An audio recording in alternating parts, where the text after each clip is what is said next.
faut le mettre de côté. L'homme et sa femme étaient tous deux nus. Et ça, c'est dans la chambre. Il n'y a personne d'autre. Il n'y a que vous deux. Et ils avaient pas. Et le Seigneur savait qu'ils étaient nus. C'est le Seigneur qui dit non.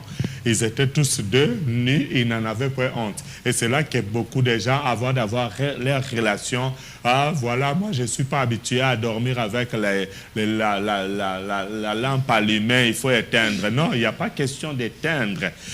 La Bible a dit, ils n'avaient pas honte. Un bon mariage, quand l'homme et sa femme se retrouvent dans leur chambre, ils ne peuvent pas avoir honte. Et le fait d'avoir honte, c'est ce qui cause des problèmes. Il y a des femmes qui ne supportent pas avoir cet état de Genèse, chapitre 2, verset 25.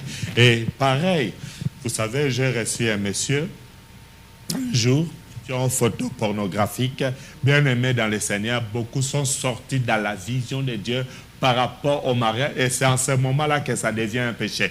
On peut se dire, comme je venais de lire ici, ce n'est pas l'homme qui a autorité sur sa femme, ce n'est pas la femme qui a autorité sur son corps, mais c'est son mari. Mais écoutez, il y a des positions appropriées que Dieu a préparées pour chaque couple. La fellation, par exemple, la sodomie, ce sont des positions animales. Quand on parle d'honorer, quand on parle de pratiquer la sagesse, c'est-à-dire que comme elle est faible, il ne faut pas commencer directement par la pénétration. Commencez au fur et à mesure par des caresses afin de refuser. Votre femme vous demande, papa, vous refusez, alors le désir là, sexuel, va s'agrandir. Chaque jour, ça s'augmente, ça ne fait qu'augmenter. Alors, quand la bouteille de ce désir sera pleine, il y aura un boum, pouf! Et ça deviendra ce qu'on appelle dans la Bible l'incontinence. Et à ce moment-là, l'homme va commencer à voir dehors. J'ai été invité quelque part dans mes missions évangéliques. D'être de votre humble serviteur, l'évangéliste Gédéon. Patrick Chichi, je suis dans la joie de présenter cette émission. Je ne suis pas seul, je suis en compagnie de ma bien-aimée qui va, n'est-ce pas, se présenter elle-même d'ores et déjà.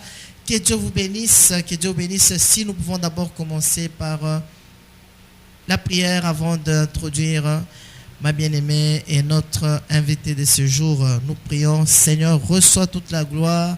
Sois béni parce que toi, tu es un Dieu vivant. Pardonne tout ce qui n'a pas honoré ton nom, sanctifie-nous. Saint-Esprit Dieu, dirige tout ce qui va se passer, que tout soit pour ta gloire, au nom de Jésus. Merci Seigneur Jésus-Christ. Amen. Amen. Voilà, que Dieu soit loué, que Dieu soit béni. Alors voilà, je ne suis pas seul. Je suis avec ma bien-aimée qui va se présenter elle-même. Shalom. Shalom évangéliste. Voilà, que Dieu vous bénisse. Si tu sais juste te présenter, dire ton prénom à tous nos bien-aimés qui sont en train de nous suivre en ce moment de par le monde entier. Shalom, shalom à tous les bien-aimés qui nous suivent depuis Télé Cité des Dieux, Radio Cité des Dieux, Jésus TV. Et que Dieu vous bénisse. Je suis Christelle Chichi et là je suis accompagnée comme l'évangéliste venait de dire. Il n'est pas seul et aujourd'hui on va animer l'émission à deux. Et donc je suis là et suivez-nous, restez connectés. Que Dieu vous bénisse. Voilà, que Dieu vous bénisse. Vous comprenez donc qu'il s'agit de mon épouse Christelle Chichi. Que Dieu vous bénisse. Alors nous sommes dans la joie d'animer cette émission ensemble jusqu'aux extrémités de la terre et Dieu nous a fait grâce que notre papa puisse nous recevoir dans son bureau après ce grand événement qui s'est déroulé en ces lieux. Il s'agit donc de la convention de la Maison Cité de Dieu. C'était la 8e qui s'est déroulée du 4 au 7 août 2016. Alors l'homme de Dieu a accepté de nous recevoir dans son bureau. Sans plus tarder, maman Christelle, nous allons remettre la parole à l'homme de Dieu. Shalom, papa. Shalom, évangéliste Gédéon. Shalom à sœur Christelle. Shalom à tous les bien-aimés qui nous suivaient de par le monde, en Afrique, en Asie, en Europe, en Océanie. En Amérique, partout où vous êtes, nous vous disons shalom, fidèles téléspectateurs et auditeurs de Jesus TV, Télécité de Dieu et Radio Cité de Dieu, Jesus Radio Live. Nous vous disons shalom, que Dieu vous bénisse.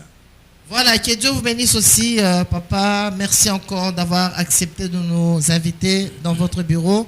Alors, si nous sommes là, c'est éventuellement dans le cadre de Jusqu'aux extrémités de la terre, mais nous aimerions un peu revenir sur ce grand événement qui s'est passé en ces lieux. C'était 4 jours formidables. Aujourd'hui, vous pouvez dire, ouf, papa. Oui, c'était des journées merveilleuses. Nous avons passé de bons moments devant le Seigneur avec ses serviteurs et servantes, mais aussi avec tous les enfants de Dieu qui nous ont suivis via la Télécité de Dieu, Jésus TV. Et je rappelle que cette convention sur le mariage avec comme thème les mariages, ces sortes et ses conséquences étaient retransmises en direct sur nos deux télévisions, Télécité de Dieu et Jésus TV. Éventuellement, je ne peux que dire ouf, parce que nous avons vu la main de Dieu. Il a fait de grandes choses. Il nous a envoyé ses enfants, ces merveilleuses créatures venant de plusieurs pays et continents. Nous étions abondamment bénis par l'arrivée de tous nos bien-aimés, toutes ces délégations et tous ces éminents serviteurs et servants de Dieu. Je peux dire aujourd'hui, gloire au Seigneur. Aujourd'hui, gloire au Seigneur. 4 jours extraordinaires sur le thème le mariage, ses sortes et ses conséquences. Nous avons vu le déroulement de la convention comme vous avez fait, n'est-ce pas, allusion. C'était du direct pendant ces 4 jours, une première. Voilà, il y a eu, n'est-ce pas, beaucoup de délégations, notamment de nos bien-aimés qui sont venus de la France, de l'Irlande, de Finlande. Voilà, c'était vraiment des grands moments de bénédiction, connexion des grâces. Et après ces 4 jours, quels sont vos sentiments, l'homme de Dieu, papa Moïse? Mes sentiments, écoutez, j'ai les sentiments de quelqu'un qui a été bien nourri et bien servi et qui grandit, parce que ces éminents serviteurs et servants de Dieu nous ont apporté une très bonne parole qui a permis à chacun de se retrouver, d'apprendre et de faire croître sa connaissance. Tout le monde est sorti de cette convention, grandi spirituellement, moralement. Nous avons été vraiment bien nourris. Voilà les sentiments que j'ai après cette convention. Nous sommes éclairés, le chemin est bien tracé et nous pouvons voir clairement là où il y avait les ténèbres. Nous avons compris beaucoup de choses. Les couples ont été bénis, les célibataires, les fiancés, voire même les veufs et veuves. Et aussi les gens qui avaient pris le chemin des divorces. Beaucoup ont compris qu'au commencement, il n'en était pas ainsi. Et nous avons vu avec vous ce grand témoignage d'un bien-aimé qui avait déjà enlevé de son doigt son alliance après avoir suivi le message à travers cette convention. Il a pris la décision de régner avec son épouse et vous l'avez vu que son alliance qui a été enlevée, il l'a remis sur son doigt. Et voilà, c'était un grand témoignage. Un très très grand témoignage justement de ce bien-aimé qui avait enlevé son alliance et qui l'a remis à cause des enseignements qui ont été transmis en ces lieux. Comme Dieu ne fait jamais rien au hasard, vraiment nous étions là, on a expérimenté cela. Alors nous avons constaté aussi, l'homme de Dieu, que cette convention a été d'une grande ampleur ça a été une grande ampleur et une particularité par rapport aux conventions antérieures. C'est encore une autre dimension. En tout cas, ce sont mes constats. Alors, je voulais un peu vous interroger par rapport à cela, Papa Moïse. C'est une autre particularité, une autre ampleur, cette 8e convention, l'homme de Dieu, Papa Moïse? C'est tout à fait normal. Chaque jour qui passe, le Seigneur nous accorde sa faveur. Et la Bible déclare, le Seigneur renouvelle ses bontés chaque matin. Chaque jour, il renouvelle ses bontés dans nos vies, dans nos familles, également dans nos églises locales et dans nos ministères. Et raison pour laquelle chaque jour, Dieu fait quelque chose de nouvel dans nos vies. La 8e convention était une grande convention. Nous avons vu la main de Dieu jusqu'à aujourd'hui. Nous continuons à avoir des témoignages des bien-aimés qui nous ont suivis en direct dans plusieurs pays et villes du monde.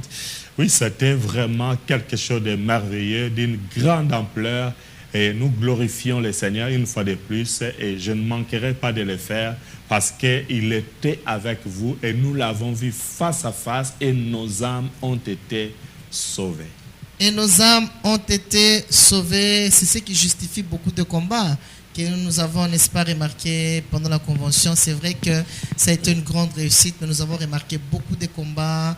Ça n'a pas été évident. En tout cas, l'ennemi a sérieusement attaqué la convention. C'est ce qui justifie ces combats, justement, l'homme de Dieu, Papa Moïse. C'est tout à fait normal. Vous savez, vous ne pouvez pas servir le Seigneur sans être combattu ni attaqué par l'ennemi. J'ai toujours l'habitude de dire aux gens, de poser cette question aux gens, qui veut avoir la victoire? Et la réaction est tout à fait normale. Tout le monde veut avoir la victoire, mais laissez-moi vous dire, il n'y a pas de victoire sans combat. Quelqu'un qui veut avoir la victoire doit se préparer à faire la guerre. Si vous aimez le mot victoire, alors il faut vous dire que sans combat, il n'y a pas de victoire. Donc, c'est la vie de tous les jours.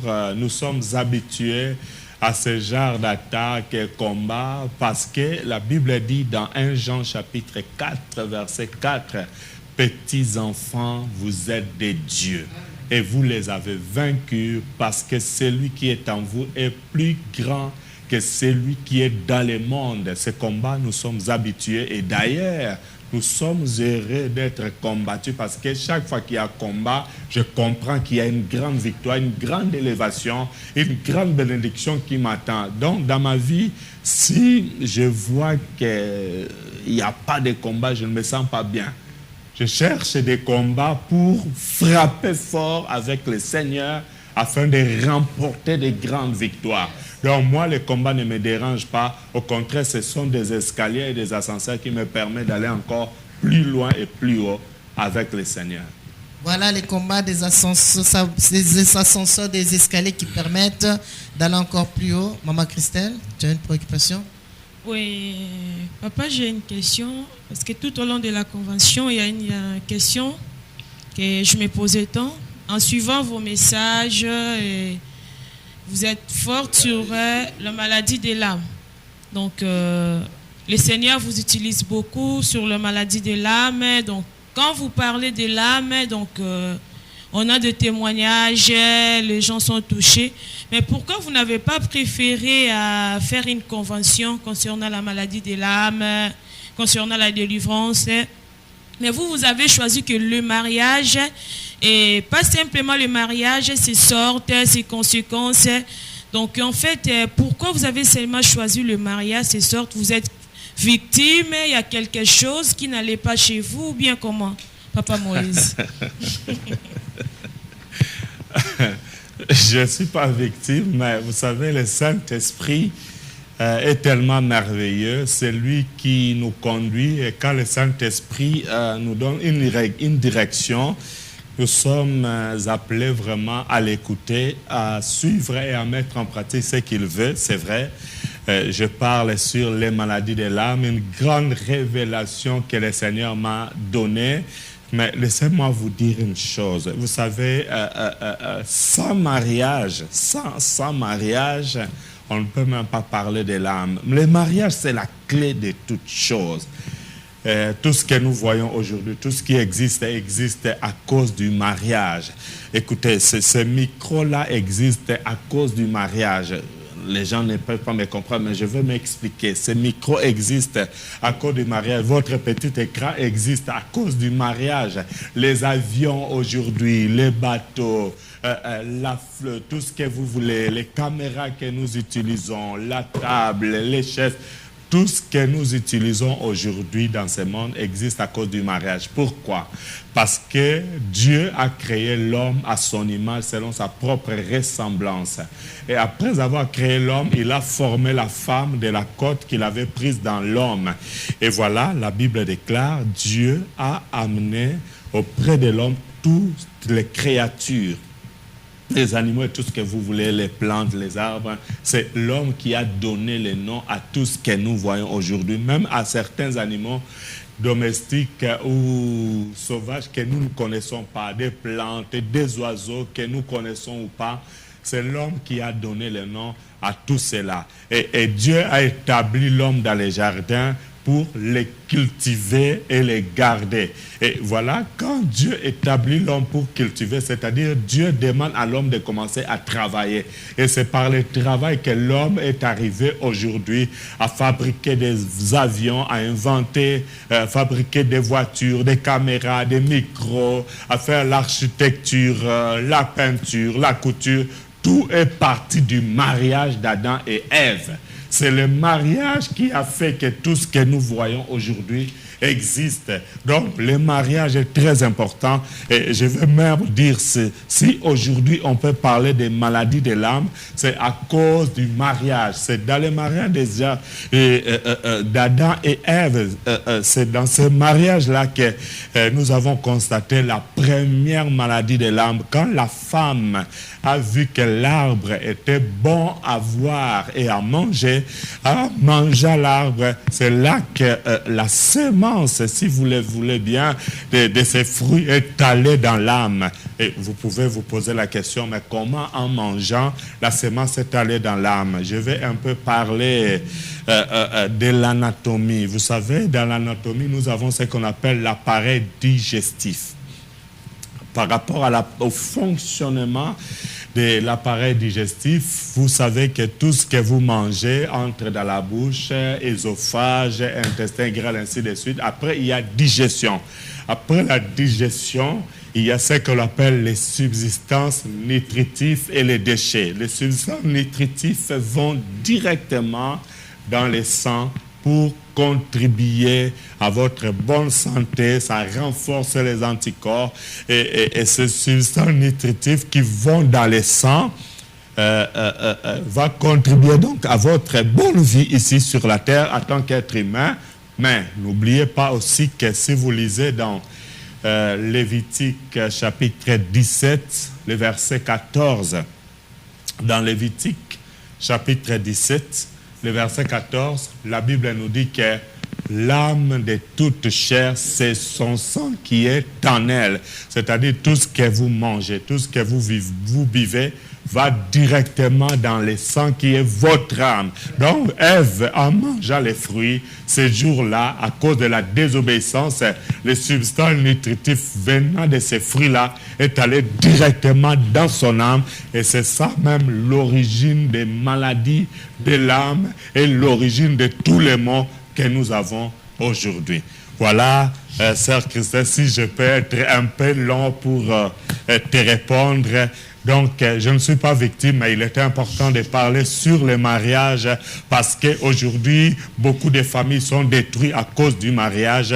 Nous avons les gens qui sont aujourd'hui sans abri à cause du mariage. Nous avons des femmes seules à cause du mariage. Nous avons aujourd'hui des hommes battus, même des hommes battus parce qu'il y a des femmes qui sont des Jackie Changa à cause du mariage. Et quand rien ne va dans le mariage, tout sera détruit. C'est pourquoi il était important de parler sur le mariage. Merci papa. Comme tout a commencé par le mariage, donc si je comprends bien, concernant l'âme, on peut mettre la maladie de l'âme à côté jusqu'à ce que l'Église, le peuple de Dieu, va bien comprendre sur le mariage. Donc pour la maladie de l'âme, on peut le mettre déjà à côté si je comprends mieux. Donc puisque la maladie de l'âme commence par le mariage, donc pour l'instant, ce que le Saint-Esprit vous a inspiré, c'est sur le mariage. Donc, vous allez parler beaucoup plus sur le mariage et je ne sais pas la maladie de l'âme si c'est close ou pas. Ok, à la maison Cité de Dieu, je vais rappeler, nous sommes une église, mais aussi par la grâce de Dieu, notre ministère. Dieu nous a appelés au ministère et dans notre ministère, nous avons des enseignements. Tous les membres de la maison Cité de Dieu savent que nous avons 7 enseignements principaux. C'est-à-dire, parmi ces enseignements principaux, le tout premier, c'est l'âme. Bon, on parle des maladies de l'âme, mais en tout cas, l'enseignement est intitulé « Connais ton âme en profondeur pour mieux la délivrer ». Et dans cet enseignement-là, c'est un grand enseignement. Aujourd'hui, nous avons plus de 80 CD sur les maladies de l'âme. Et le Seigneur m'a révélé 72 maladies de l'âme. J'ai parlé de 10 jusque-là, qui nous fait aujourd'hui 80 CD sur les maladies de l'âme. À part l'enseignement sur l'âme, nous avons l'enseignement sur les lois cachées. Et par rapport aux lois cachées, nous avons aujourd'hui une 60aine de CD sur les lois cachées. Il y a les lois cachées sur les mariages, les lois cachées sur les fiançailles, la loi cachée sur la vente, sur l'achat, sur l'échange, la loi cachée sur l'éloignement, la loi cachée sur... il y a beaucoup de lois cachées. La loi cachée sur les paroles prononcées.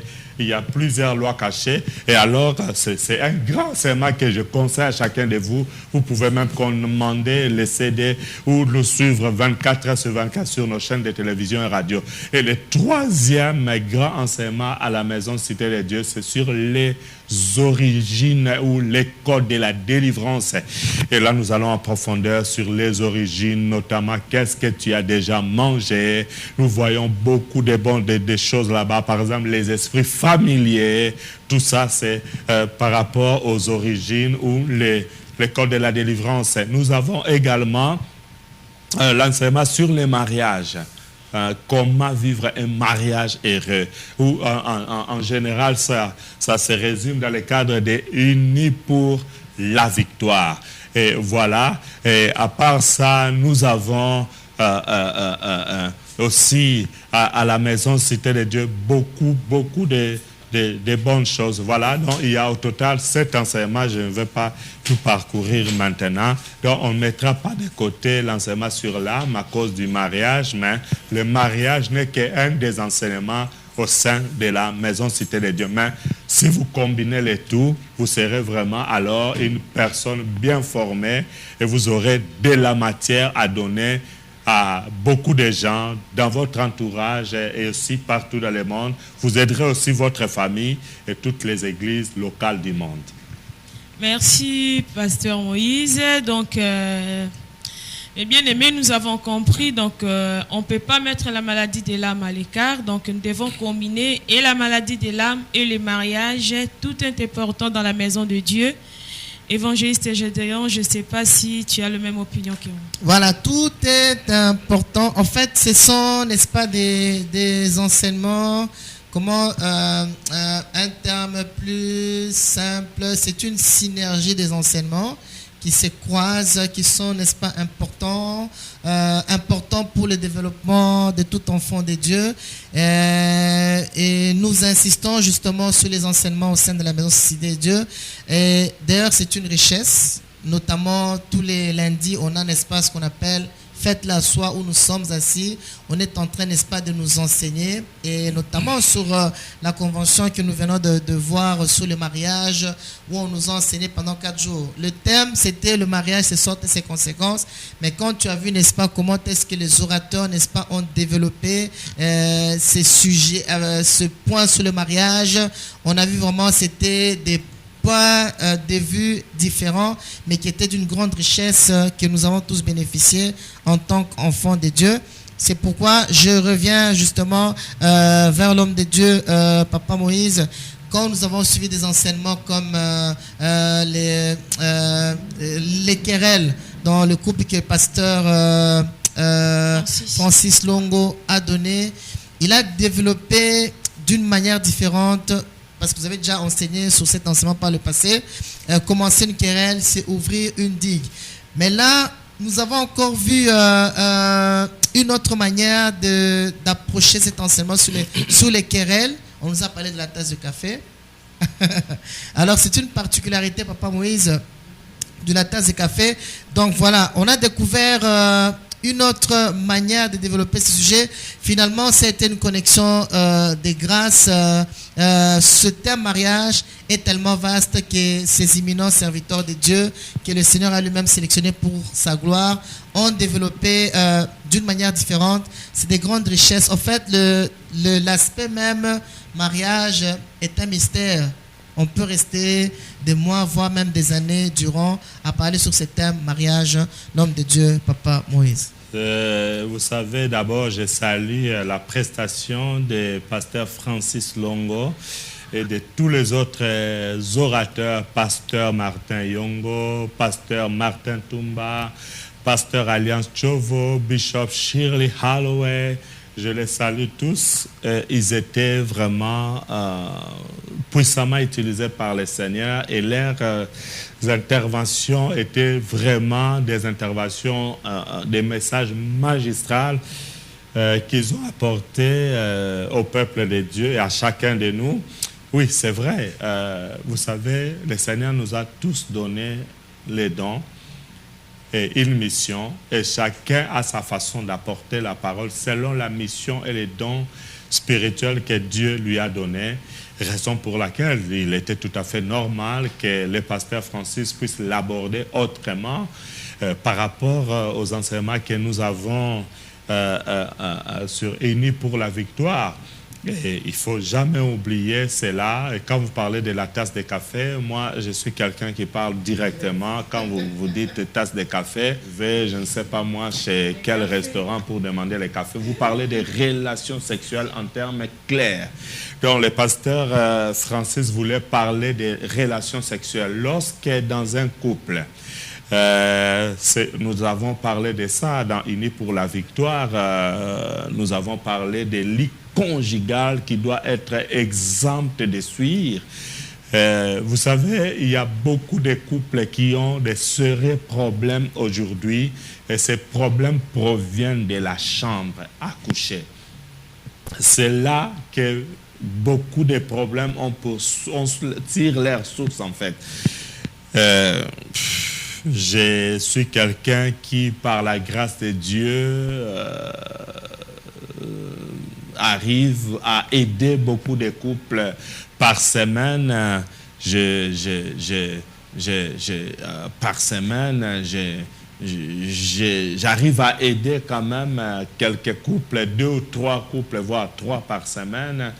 J'ai le temps de parler avec des hommes, avec des femmes, avec des couples. Et je trouve que les grands problèmes, à plus de 80%, les problèmes des couples proviennent de la chambre à coucher. Vous avez des couples, par exemple, qui ont fait 6 mois sans aller ensemble, sans avoir des relations sexuelles. Vous avez des couples qui font 3 mois, et j'ai donné cet exemple lors de mon intervention. Il y a des papas, pour avoir des relations avec leurs femmes, ils doivent s'agenouiller, ils doivent se plier, parce qu'il y a des mamans qui sont compliquées, qui apportent des ciseaux, même dans la chambre à coucher. Et ce n'est pas normal. Quand nous lisons la Bible, lisons d'abord la parole de Dieu. Lisons d'abord. Je pense qu'on va commencer à aller un peu en profondeur. C'est vrai que c'est une émission, mais il est important d'aider les gens, de saisir cette occasion pour aider les gens. Nous allons dans Genèse, chapitre 2, verset 25. Genèse 2, verset 25. Si vous pouvez lire la parole de Dieu, Genèse 2, 25. Genèse 2, 25, je lis au nom de Jésus. L'homme et sa femme étaient tous deux nus, et ils n'avaient point honte. Voilà, l'homme et sa femme étaient tous deux nus. C'est la parole de Dieu, c'est le Seigneur qui parle, ce n'est pas moi. Dieu nous donne ici l'état de l'homme et de sa femme. Et c'est comme ça que l'homme et sa femme doivent, c'est en fait cet état-là, ou cette attitude-là qu'ils doivent avoir dans leur chambre à coucher. Il y a des hommes qui, avant de dormir, ils doivent porter 2 culottes plus les pantalons.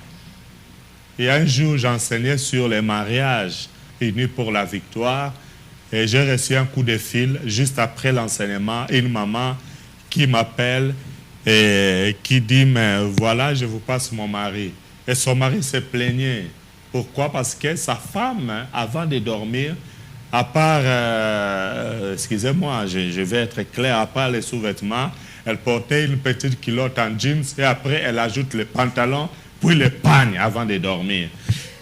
Mais je ne sais pas, cet homme-là, après avoir suivi cet enseignement, quand il a compris que l'homme et sa femme étaient tous des nus et ils n'en avaient point honte, c'est le Seigneur qui dit, c'est ça l'état que doit avoir un homme avec sa femme dans la chambre, nu.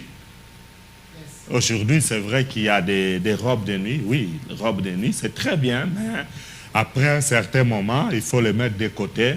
L'homme et sa femme étaient tous deux nus. Et ça, c'est dans la chambre. Il n'y a personne d'autre. Il n'y a que vous deux. Et ils avaient pas. Et le Seigneur savait qu'ils étaient nus. C'est le Seigneur qui dit non. Ils étaient tous deux nus. Ils n'en avaient pas honte. Et c'est là que beaucoup de gens, avant d'avoir leur relation, ah, voilà, moi, je ne suis pas habitué à dormir avec la lampe allumée. Il faut éteindre. Non, il n'y a pas question d'éteindre.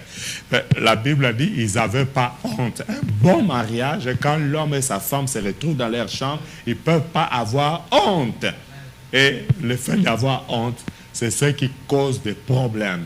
Il y a des femmes qui ne supportent pas avoir cet état de Genèse, chapitre 2, verset 25. Et pareil, vous savez, j'ai reçu un monsieur, un jour, ils avaient des problèmes avec sa femme, un problème de couple. J'ai reçu les couples, j'ai parlé avec eux. Alors sa femme va soulever un point très important. La femme va dire, pasteur, vous savez mon mari, et son mari était là présent. Il dit, pasteur, un jour j'ai essayé seulement d'approcher mon mari. J'ai commencé juste à les toucher, essayer de les caresser. Vous savez ce qu'il m'a répondu à Lingala? Le monsieur dit, hey yo, mon boulot. Vous voyez? Donc, il lui a dit, et toi, toi, tu n'es pas sérieuse. Est-ce qu'il peut faire ça? Donc, beaucoup d'hommes croient que la femme ne peut pas demander si elle a besoin. Et beaucoup de femmes croient que si le mari demande beaucoup, c'est que c'est un impudique. Non. Quand vous êtes déjà marié officiellement, au niveau de la famille, au niveau de l'État, au niveau de l'Église, alors qu'est-ce qui va vous empêcher? Et d'ailleurs, je vais aller encore plus loin dans Corinthiens, 1 Corinthiens chapitre 7. 1 Corinthiens 7. 1 Corinthiens chapitre 7. Regardez ça. Et vous savez, c'est le Seigneur qui a permis que ces choses existent. Et lorsque vous empêchez cette attitude-là, cette façon d'être là, dans votre chambre, lorsque vous ne voulez pas laisser faire, en fait, vous serez vous-même un obstacle pour votre mariage et vous allez créer beaucoup de problèmes. Regardez 1 Corinthiens chapitre 7. Regardez. À partir de verset 3. C'est parti. 1 Corinthiens 7. Corinthiens 7, verset 3, j'ai nous pouvons Jésus. aller jusqu'au verset 5. 1 Corinthiens 7, le verset 3 à 5. C'est parti. Nous lisons de Jésus. Que le mari rende à sa femme ce qu'il lui doit et que la femme agisse de même envers son mari. Regardez, la Bible dit quoi? Que le mari rende à sa femme ce qu'il lui doit et que la femme agisse de même envers son mari. La Bible utilise le terme ce qu'il lui doit. Bon, qu'est-ce que le mari doit à la femme? L'argent? Non. Son corps, j'imagine. Bon, on continue. La femme n'a pas autorité sur son propre corps. La femme, n'a pas autorité sur son propre corps, mais c'est le mari. Et pareillement, le mari n'a pas autorité sur son propre corps, mais c'est la femme. Et c'est là qu'il y a un grand problème. Quand vous êtes marié, selon la vision de Dieu sur le mariage, vous devenez une seule chair. Une seule chair. C'est-à-dire que votre corps, ce n'est plus votre corps à partir de ce jour-là. Ça devient le corps de votre femme. Et le corps de votre femme n'est plus votre corps, ça devient le corps de votre mari. Et c'est là que le Seigneur dit maintenant dans 1 Corinthiens 7, verset 4, il dit, la femme n'a pas autorité sur son propre corps. C'est-à-dire qu'en vous mariant, vous acceptez à partir de ce jour-là de faire un transfert d'autorité. C'est-à-dire que l'autorité que vous aviez étant que célibataire, étant que fiancé sur votre corps, vous faites un transfert, c'est une remise et reprise. C'est-à-dire qu'au même moment, quand vous acceptez, quand vous vous dites oui, c'est-à-dire qu'il y a maintenant transfert d'autorité du corps. Donc, l'autorité du corps de la femme est transmise vers l'homme et l'autorité du corps de l'homme est transmise vers la femme. C'est-à-dire qu'à partir de ce moment-là, la femme reçoit l'autorité de faire de votre corps, étant que mari, tout ce qu'elle veut. Tu ne vas pas refuser. Et le mari va faire tout ce qu'elle veut. Donc, je parle de relations sexuelles, je parle de caresses, je parle de tout ce qui donne plaisir pour que le mariage soit vraiment un bon mariage. Donc, ici, il ne faut pas que les gens l'interprètent mal. Oh, j'ai le droit, j'ai l'autorité de taper. Non, il ne s'agit pas de taper, il s'agit de relations amoureuses entre l'homme et la femme. Donc, à partir du moment où vous êtes mariés, par rapport aux relations amoureuses, vous perdez votre autorité sur votre corps. Ça devient, maintenant, c'est la femme qui va gérer votre corps et c'est le mari qui va gérer. Voilà, il y a un transfert d'autorité. La Bible dit clairement, la femme n'a pas autorité sur son propre corps, mais c'est le mari. Et pareillement, le mari n'a pas autorité sur son propre corps, c'est la femme. Écoutez le verset 5 maintenant. Ne vous privez point l'un de l'autre si ce n'est d'un commun accord pour un temps, afin de vaquer à la prière. Puis retournez ensemble de peur que Satan ne vous tente par votre incontinence. On reprend ça. Amen. Ne vous privez point l'un de l'autre si ce n'est d'un commun accord pour un temps, afin de vaquer à la prière. Puis retournez ensemble de peur que Satan ne vous tente par votre incontinence. Amen. Que Satan vous tente par votre incontinence. Ici, c'est très important. Et c'est là qu'il y a beaucoup de problèmes dans beaucoup de couples. C'est là que vous allez voir, papa, il devient méchant vis-à-vis de tout le monde. Il était bien, mais en sortant de la chambre, il amène cette colère vis-à-vis de ses frères, de ses sœurs, au travail, sur les enfants, même à l'église, surtout s'il est pasteur. Vous allez voir le pasteur devenir colérique. Viens ici! Donc là, c'est la chambre à coucher qui est à la base de tout cela. Vous voyez, la Bible dit, ne vous privez pas l'un et l'autre. Si ce n'est momentanément, écoutez bien, momentanément d'un commun accord. Je souligne d'un commun accord et pour une seule raison, afin de vaquer dans la prière. C'est-à-dire le seul moment où vous pouvez vous priver. C'est-à-dire quand l'homme te demande, toi étant que femme, le seul moment où tu peux le faire comprendre, voilà, on s'était mis d'accord parce que nous sommes en jeûne et prière. Donc, la seule raison qui peut pousser que l'homme et sa femme puissent se priver, c'est seulement lorsqu'ils sont en prière, mais la Bible déclare que vous devez vous mettre d'accord. Qu'est-ce que cela veut dire? Cela veut simplement dire qu'il y a certains moments, vous pouvez être en jeûne et prière, mais puisque vous ne vous êtes pas mis d'accord, allez pas avoir des relations sexuelles, en étant en jeûne et prière, vous pouvez avoir des relations. Mais pour certains cas, si vous voulez vraiment aller en profondeur, alors en profondeur dans la prière, dans les jeûnes, vous pouvez vous dire, écoutez, pendant ces moments, cette période ici, on va se priver à un certain moment pour une seule raison, pour vaquer dans la prière. C'est la seule raison qui peut faire que l'homme et sa femme ne puissent pas avoir des relations sexuelles, mais ils doivent le faire d'un commun accord. À part ça, il n'y a pas d'autres raisons. Mais nous avons aujourd'hui des femmes qui refusent carrément à leur mari cette bénédiction-là. Il y a aujourd'hui des hommes qui refusent cela à leur femme aussi. Et voilà, la Bible dit, ne vous privez pas l'un et l'autre, si ce n'est momentanément, c'est-à-dire, ça va pas juste un moment. Ce n'est pas comme d'autres, il faut 3 mois, 2 mois, 1 mois, d'autres 6 mois, et dans d'autres couples, 9 mois, 1 année. C'est grave.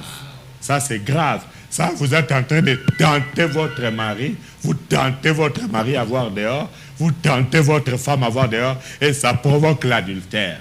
C'est la raison pour laquelle beaucoup des hommes qui étaient sérieux sont sortis dehors, et c'est la raison qui a poussé beaucoup de femmes dehors. Et la Bible ajoute, je suis toujours dans ce verset 5-là, afin d'avoir du temps pour la prière.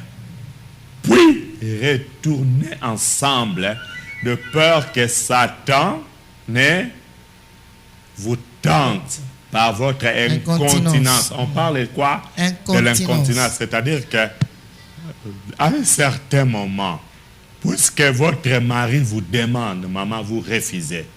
Votre femme vous demande, papa, vous refusez.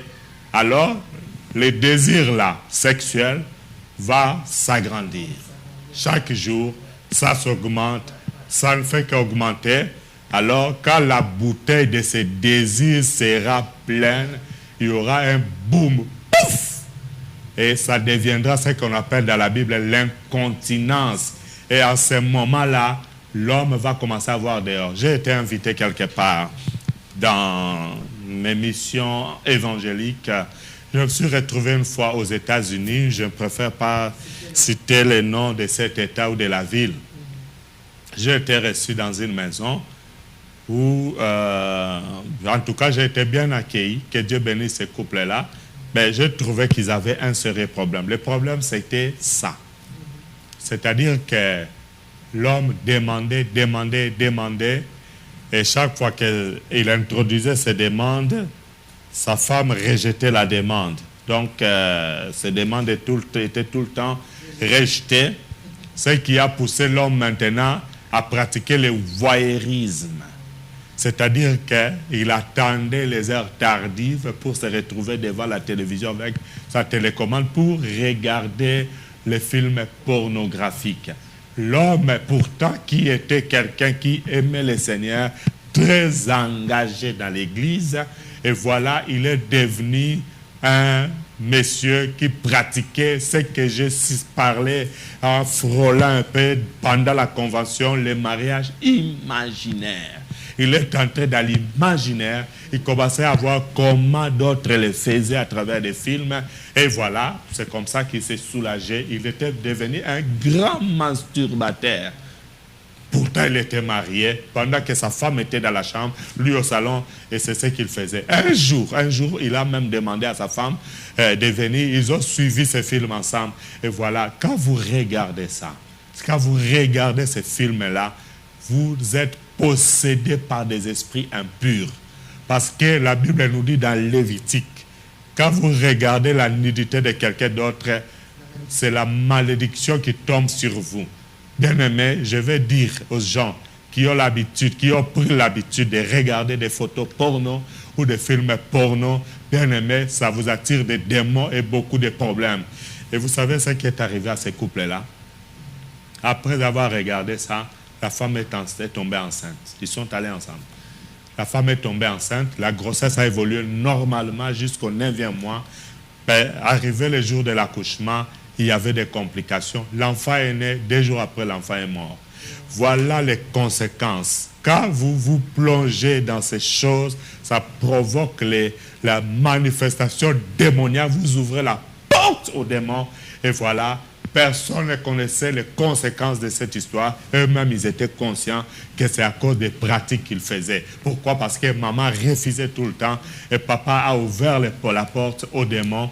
Et voilà ce qui arrive. Donc, ne vous privez pas l'un et l'autre, s'il vous plaît. S'il y a d'autres questions, je vais aller encore en profondeur. Oui. Puisque vous êtes déjà allé sur des relations sexuelles, donc il y a des questions. Est-il important au couple, avant de faire des relations sexuelles, de prier avant? Parce qu'il y a d'autres qui se posent des questions. On est déjà marié, est-ce qu'on peut encore prier pour des relations sexuelles? et tout. Et vous avez épinglé un truc concernant le film pornographique.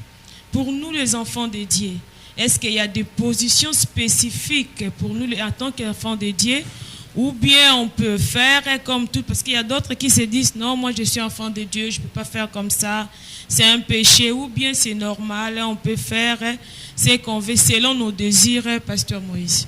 Oui, écoutez, la Bible déclare tout est permis, mais tout n'est pas utile. Tout est permis, mais tout ne convient pas. C'est-à-dire qu'il y a certaines choses que l'homme peut faire et il y a certains qui ne peuvent pas faire. Pendant la convention, j'ai commencé à expliquer et ma tâche était de parler sur les sortes de mariages au pluriel. Et j'ai commencé mon introduction en démontrant les mariages des animaux, par exemple. C'est biblique, c'est Dieu qui a voulu que les animaux se marient. Nous l'avons vu dans Genèse chapitre 7. Je ne reviens pas sur cette émission. Et je conseille les gens à commander les CD sur les sortes de mariages. Et là, je parlais, c'est dans la Bible que nous avons vu les mariages des animaux institués par Dieu. C'est-à-dire que chaque animal a son mari ou sa femme. Et voilà. Donc, par rapport aux animaux déjà, par rapport au mariage animal, chaque animal, selon son espèce, a sa façon d'avoir les relations sexuelles. Les chiens ont leur façon d'avoir les relations sexuelles, que vous connaissez la position des chiens. Mais malheureusement, aujourd'hui, la position proprement réservée aux chiens, les hommes commencent à les pratiquer comme s'ils étaient des chiens. Ça, c'est la position des chiens. Il y a la position des canards. Il y a la position des coqs. Il existe une position pour des vaches. Mais pour l'homme, quand Dieu a créé l'homme, l'homme n'est pas un animal. L'homme, c'est l'image de Dieu, c'est la ressemblance de Dieu. Et quand Dieu a créé l'homme, il y a une position appropriée pour l'homme. Et c'est cette position-là, tout le monde me comprend bien, qui doit être appliquée. Malheureusement, dans beaucoup de couples, les gens qui suivent les films porno ou des positions photopornographiques, bien aimés dans le Seigneur, beaucoup sont sortis dans la vision de Dieu par rapport au mariage, et c'est en ce moment-là que ça devient un péché. On peut se dire, comme je venais de lire ici, ce n'est pas l'homme qui a autorité sur sa femme, ce n'est pas la femme qui a autorité sur son corps, mais c'est son mari. Mais écoutez, il y a des positions appropriées que Dieu a préparées pour chaque couple. La fellation, par exemple, la sodomie, ce sont des positions animales. C'est réservé aux animaux. Dieu a créé la bouche pour la bouche, le nez pour le nez, les yeux pour les yeux, le sexe pour le sexe. Dieu n'a pas créé le sexe pour la bouche. Ça ne convient pas. Et d'ailleurs, quand on fait ça, quand on arrive à faire ça avec la bouche, la sémence qui sort là, c'est l'âme. C'est la raison pour laquelle vous allez retrouver beaucoup de messieurs, beaucoup d'hommes sont emprisonnés à l'intérieur de leurs femmes. Ça crée la prison de l'âme. Pourquoi? Dieu a interdit dans sa parole de manger la chair avec son âme. Et le spermatozoïde, c'est l'âme. Quand vous buvez ça, quand vous sucez, que vous arrivez à l'avaler, cela veut dire que ces messieurs-là entrent en prison spirituelle à l'intérieur de vous et les maladies qui sont dans l'âme de cette personne vont commencer à se manifester en vous. J'en parle en profondeur lors des enseignements sur les maladies de l'âme. Si vous avez besoin de ça, suivez-nous sur notre site web www.gmcd.be. Allez sur la radio Cité de Dieu ou sur Jesus Radio Live, ou alors suivez-nous sur la télé Cité de Dieu et Jesus TV. Voilà, donc il y a des positions qu'il ne faut même pas pratiquer parce que ce n'est pas digne d'un être humain que Dieu a donné de la valeur en lui créant à son image selon sa propre ressemblance. Je ne sais pas si j'ai répondu à toutes votre questions. Non, concernant la prière, est-ce qu'il faut-il prier avant de faire une relation sexuelle? Moi, je suis déjà mariée. Et on est déjà béni devant Dieu et tout. Est-ce qu'il faut-il prier avant de commencer une relation sexuelle? Parce qu'il y a beaucoup de gens qui se posent la question, est-ce que la prière est encore importante en ces moments-là? Pourquoi pas faire? Dieu nous voit. Est-ce que c'est important pour nous de prier avant de faire une relation sexuelle, Pasteur Moïse? Ok, la Bible dit, je vais répondre selon la Bible.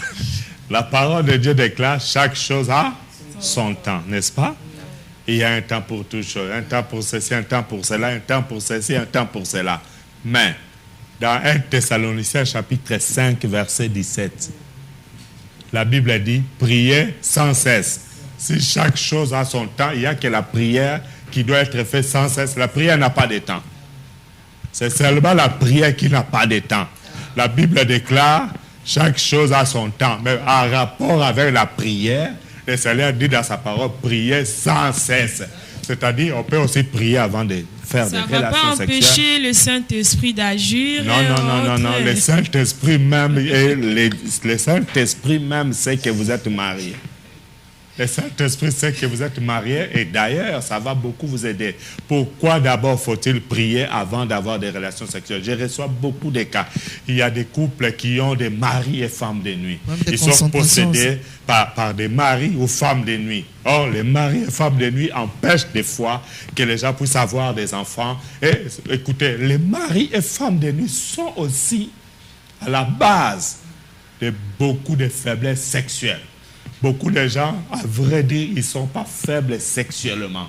Ils sont bien. Pourquoi? Parce que Dieu, quand Dieu a tout créé dans Genèse, chapitre 1, verset 31, après avoir tout créé, la Bible déclare, Genèse 1, 31, Dieu, après avoir tout créé, a vu que tout était très bon.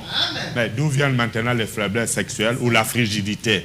Ça provient des maris et femmes de nuit dans la plupart des cas. Alors, pour ne pas continuer à être faible sexuellement, il est important de prier et des fois de chasser ces esprits de maris, femmes de nuit, voire enfants de nuit. Donc, ce sont des maris esprits, j'ai expliqué cela pendant la convention, d'où ça vient et réellement, ça provient de Genèse chapitre 6, lorsque les esprits impurs sont descendus et qu'ils ont eu des relations sexuelles avec des femmes ici sur la terre. C'est à partir de ces moments-là que ces phénomènes mari et femme de nuit ont commencé. Voilà. Il est important de prier parce que par rapport à la prière, il n'y a pas d'heure. Prier sans cesse. Avant, pendant, même après, même dans la salle de bain, avant de se laver, il est toujours important de prier. Alors, Maman Christelle, j'allais embrayer sur cette question parce que l'homme de Dieu a dit que justement, les faiblesses sexuelles viennent de maris, femmes, enfants de nuit. Et si ce ne sont pas les maris, femmes, c'est forcément ça? Ou encore il y a une autre raison qui peut prévenir... que peut justement provenir ces faiblesses sexuelles parce que certains couples en sont victimes et ça peut être une autre raison ou c'est forcément ça? J'ai donné d'abord la raison spirituelle parce que pendant la convention, je parlais sur les sols de mariage et le tout premier point, c'était le mariage spirituel.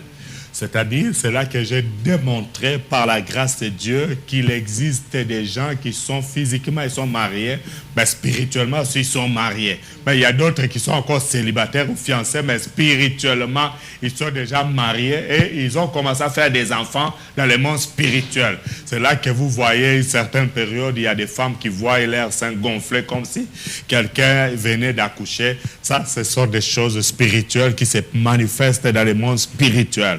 Mais alors, la question est de savoir, est-ce que les faiblesses sexuelles, ça peut aussi avoir d'autres sources? Oui. La deuxième source, ça peut être la fatigue.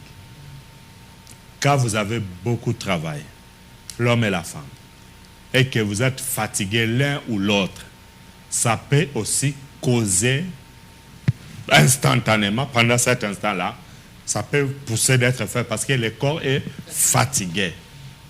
La deuxième chose, ou la troisième raison, ça peut être le manque de concentration. Et c'est ça le grand problème pour beaucoup de gens. Beaucoup de gens croient qu'ils sont faibles sexuellement, or ils ne le sont pas. Ils ont un problème de concentration. Ils ne se concentrent pas pendant leur relation sexuelle ou pendant la préparation de ces moments-là, ils ne se concentrent pas. Et quand il y a manque de concentration, bien aimé dans le Seigneur, ça ne va pas fonctionner. Tu vas croire que tu es lobat. La batterie est lobat. Or, la batterie n'est pas lobat. Le problème, c'est concentration. Cela veut dire quoi? Bon, on va lire la parole de Dieu. Nous allons dans 1 Pierre, chapitre 3. 1 Pierre, chapitre 3. 1 Pierre 3. 1 Pierre, chapitre 3. Nous lisons le verset 7. 1 Pierre 3, 7. 1 Pierre 3, verset 7, je lis au nom de Jésus. Marie, montrez à votre tour de la sagesse dans vos rapports avec vos femmes, comme avec un sexe plus faible. Honorez-les comme devant aussi hériter avec vous de la grâce de la vie. Qu'il en soit ainsi, afin que rien ne vienne faire obstacle à vos prières. Amen. Ok, là je veux vraiment que nous puissions souligner quelque chose de très important. Si vous pouvez reprendre, c'est 1 Pierre, je rappelle 1 Pierre, 3, chapitre 3, verset 7. verset 7. Et nous allons insister sur quelques mots ou quelques phrases. Amen. On recommence, écoutez ça. Marie, montrez à votre tour de la sagesse. Donc, Montrer, à votre tour de la sagesse. c'est-à-dire si on demande à qui? Au Marie. Marie. De faire quoi? Montrez De la montrer sagesse. de la sagesse. Pendant quel moment que le mari doit démontrer ou montrer sa sagesse? Dans vos rapports Ah avec vos femmes. ah, ah. Comme Regardez, dans vos Rapport. rapports, on parle de relations sexuelles.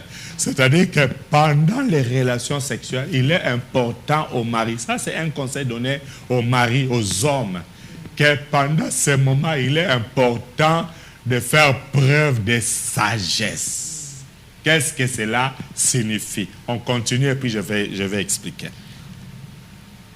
de la sagesse dans vos rapports avec vos femmes, comme avec un sexe plus faible. Comme Avec un sexe plus faible. Comme. Avec un sexe plus faible. Donc ici, la Bible démontre que la femme, c'est quelqu'un qui possède un sexe Plus plus faible. faible. C'est-à-dire, le mari a un sexe plus fort, la femme un sexe plus faible. C'est la raison pour laquelle l'homme ayant en face de lui quelqu'un qui a un sexe plus faible doit démontrer la sagesse. La sagesse. La sagesse. On continue, je vais expliquer. Honorez-les comme devant aussi hériter avec vous de la grâce de la vie. Qu'il en soit ainsi. Oui. Afin que rien ne vienne faire obstacle à vos prières. Qu'il en soit Ainsi, afin que... rien ne vienne faire obstacle à vos prières. Donc vous voyez que le manque de relations sexuelles provoque même des problèmes. Ça cause des obstacles pour la prière même. Il y a d'autres personnes aujourd'hui, ils ne prient plus ensemble. Il n'y a plus de vie de prière. Pourquoi? Il est en colère. Il va prier comment? On lui a refusé de manger là-bas. Il va prier comment? Il est démoralisé parce que chaque jour, la demande est rejetée. La demande est rejetée, ça va casser la vie de prière. Et le diable le sait très bien. C'est pourquoi il attaque ces domaines-là pour détruire la vie de prière Amen. de beaucoup de gens. Amen, hein? Amen. Alors, regardez, ici, la Bible demande aux maris de montrer à leur tour de la sagesse, comme ayant devant eux un sexe plus faible.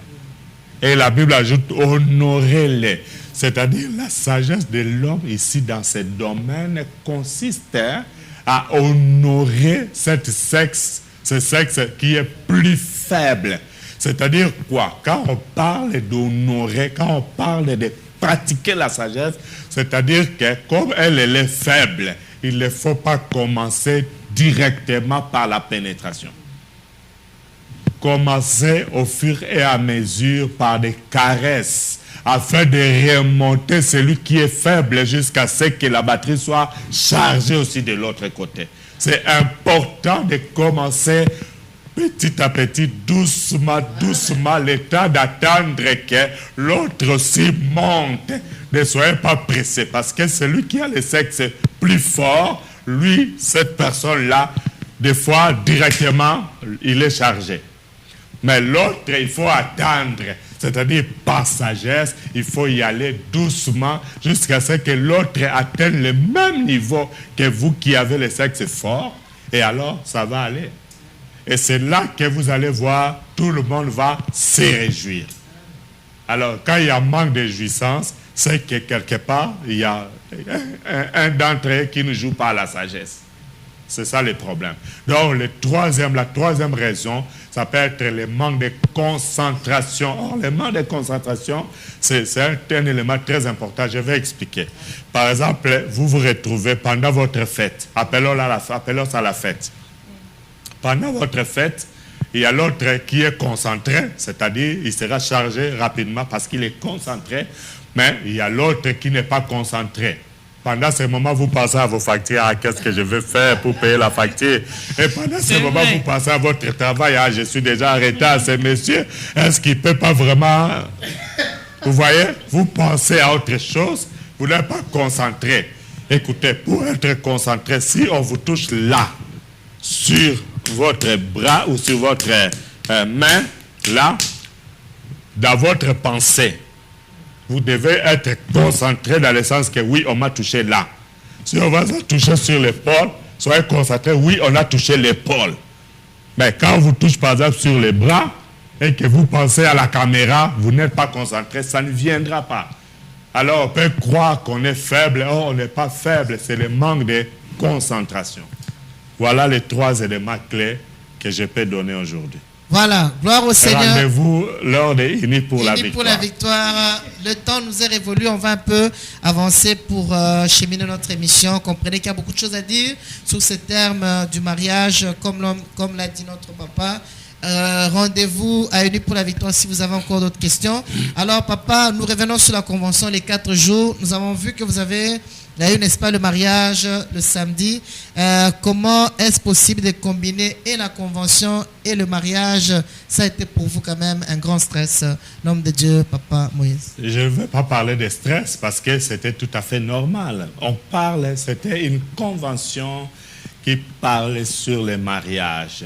Et les termes étaient clairs. Le mariage, ses sortes et ses conséquences. C'était tout à fait normal, après avoir parlé sur les mariages, de passer à la pratique. Et le mariage qui a été célébré ce samedi-là, ce n'était que la pratique par rapport à ce que nous disions pendant cette convention-là. Donc, il n'y avait pas de stress, mais au contraire, c'était une grande bénédiction pour chacun de nous. Au contraire, c'était une grande bénédiction pour chacun de nous. Mais nous vous avons vu, vous étiez au four en moulin, vous avez beaucoup couru, vous avez dépensé beaucoup d'énergie humainement.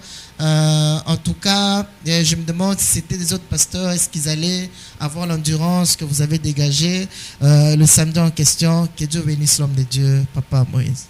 C'est tout à fait normal, c'est Dieu. Quand Dieu vous donne une mission, il vous donne toute la force, l'énergie et tous les moyens nécessaires pour l'accomplir.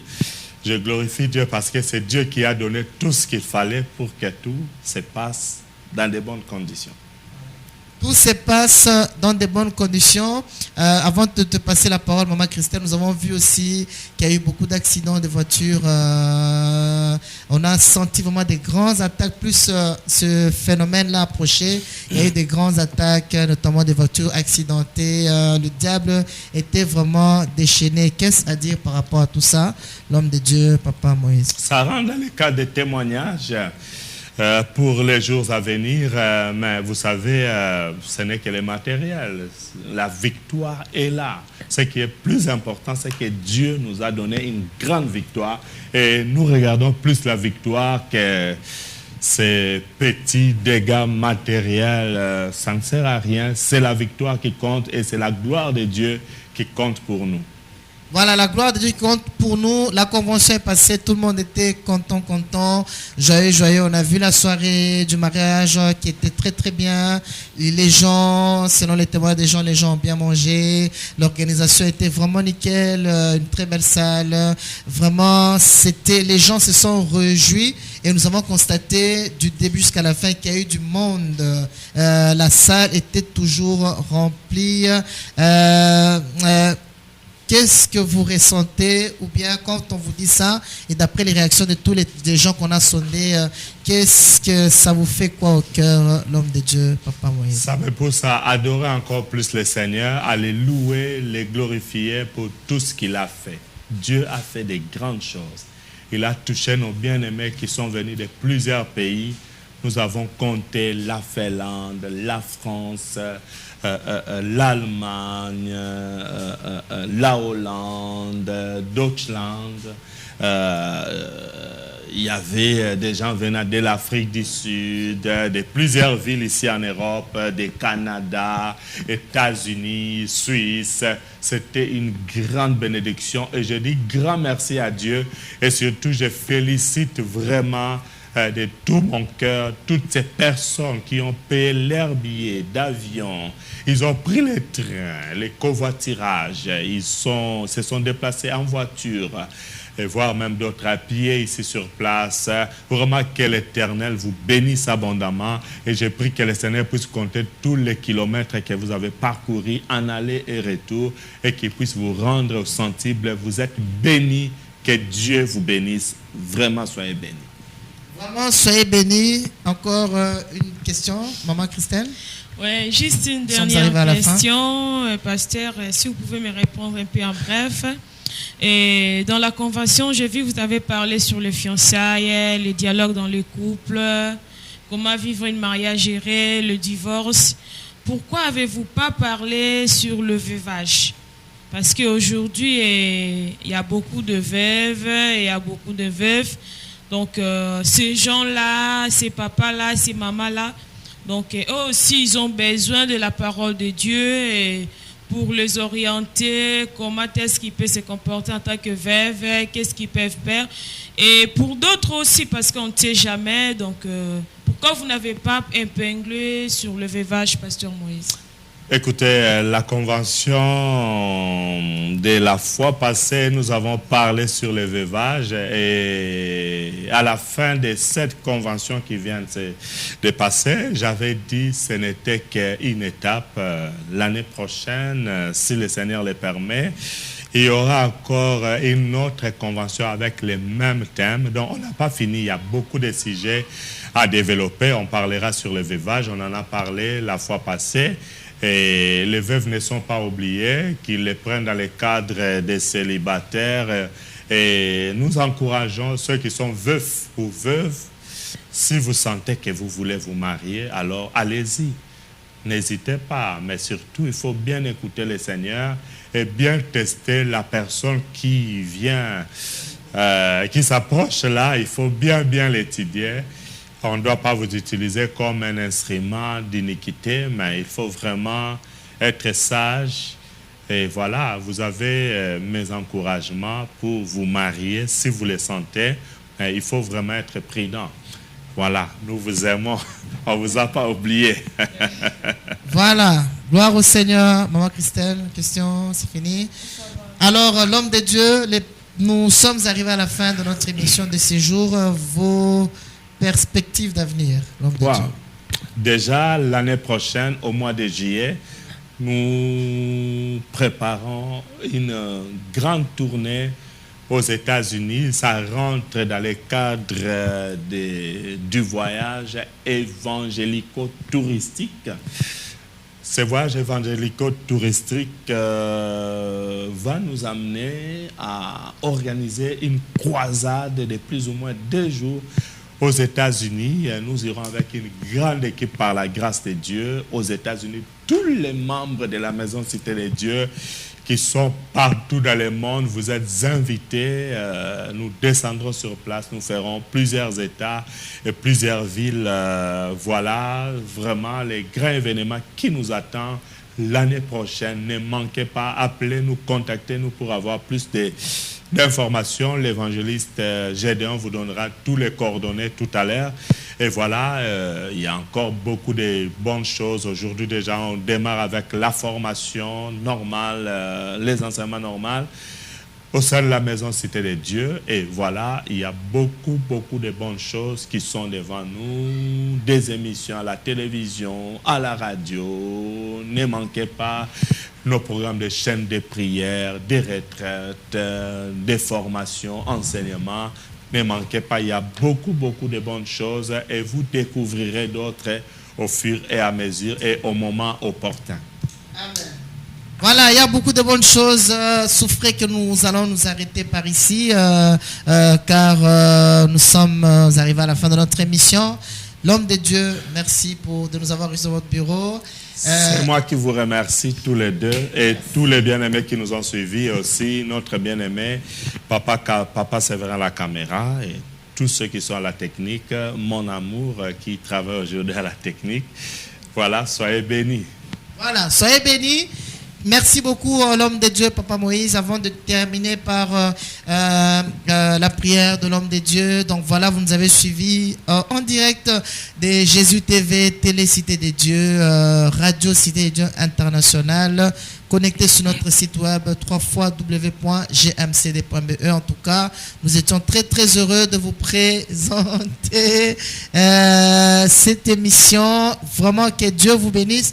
Nous allons nous quitter par ici, mais nous vous encourageons à continuer à nous suivre. Ça, c'est une émission que nous venons de faire. Il y en a encore d'autres. Il y a des prédications, il y a des chaînes de prière, mon frère, ma soeur. Il y a tout un bon programme qui pourra, n'est-ce pas, vous permettre à fleurir, à mûrir spirituellement. Et si vous avez des questions, n'hésitez pas à nous appeler au 0032 492 221 789 0032 492 221 789 ou nous écrire sur contact@gmcd.be, contact@gmcd.be ou la maison Cité de Dieu en un mot @gmcd.be, la maison Cité de Dieu en un mot @gmcd.be. Voilà, nous étions vraiment dans le plaisir de vous entendre. Votre serviteur, l'homme serviteur, l'évangéliste Gédéon Patrick Chichi, accompagné de... Ouais, là c'était Sœur Christelle Chichi. Je vous remercie beaucoup pour votre disponibilité. Je remercie aussi l'homme de Dieu, Papa Moïse. Et bien aimé, je crois que vous êtes vraiment bénis avec toutes les questions. Et vraiment, n'hésitez pas. Si vous avez encore d'autres questions, n'hésitez pas à appeler, n'hésitez pas à écrire. Que Dieu vous bénisse. Prenez vraiment compte tout ce que l'homme de Dieu venait de dire. Je vous aime tous au nom de Jésus-Christ. Amen. Voilà, nous vous aimons tous au nom de Jésus-Christ. Alors, maman Christelle, nous n'allons pas quitter ce plateau sans réclamer, n'est-ce pas, la prière, les bénédictions de notre papa, n'est-ce pas? Voilà, l'homme de Dieu, vous avez toute la place. Gloire au Seigneur. Que le Seigneur vous bénisse. Tous ceux qui nous ont suivis de par le monde, je vous aime tous dans le nom de Jésus et je demande la paix de Dieu dans vos vies. Je vais juste prier pour vous. Alléluia. Éternel, dans le nom de Jésus, je te dis merci pour cette grâce que tu nous as accordée d'avoir ces moments merveilleux, de partage, ces moments de questions-réponses. Merci Saint-Esprit parce que tu nous as aidés à avoir la connaissance et la sagesse. Je bénis tous les bien-aimés qui nous ont suivis des parlements, qu'ils soient bénis. Bénis cette émission, bénis les présentateurs de cette émission, toute l'équipe technique, tous ceux qui nous suivent dans le monde entier, je les bénis. Que tu crois au Dieu et que nous diminuons, apparaît que nous disparaissons, nous te remettons toute gloire. Je déclare la bénédiction dans la vie de chaque couple, dans la vie de chaque célibataire et fiancé, même dans la vie des veufs et veuves. Soutiens chacun et règne au nom de Jésus. Amen. Amen, amen. Voilà, que Dieu vous bénisse. Love you. May God bless you. Bye. Soyez bénis.